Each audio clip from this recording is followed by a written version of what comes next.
The year was 1913.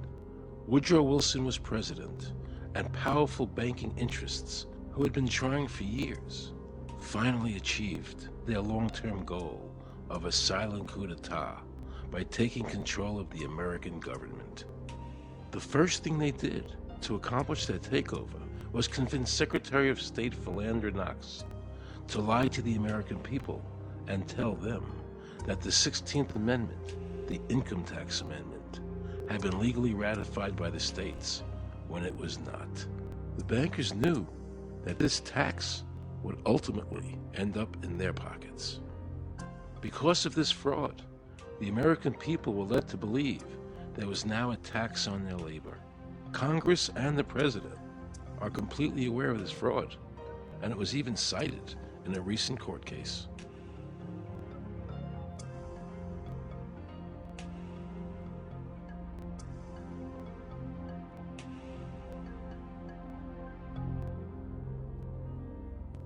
That very same year, the bankers committed their second and by far the most diabolical fraud ever perpetrated on the American people by bribing senators to pass the Federal Reserve Act without the required constitutional amendment.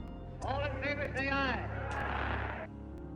They did this during Christmas vacation, when many senators were home celebrating the holidays with their families. And that's how the unconstitutional Federal Reserve Act came into being. They were very clever, and they understood that whoever issued the money for America would control the government. The bankers won, and the American people lost, because most politicians will sell their soul for $1. And now the Federal Reserve could issue dollars legally.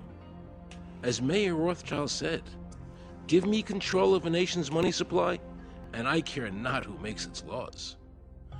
He knew that he and the other bankers would now control the laws of the nation. Government gave these bankers one of its most important powers, and now had to borrow money from them and pay interest to finance the government. So the American people were forced to lower their standard of living and pay a graduated income tax to the government, just so the government could give these bankers more profits.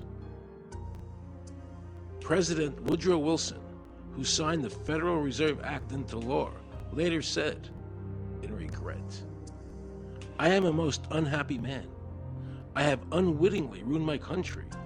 A great industrial nation is now controlled by its system of credit.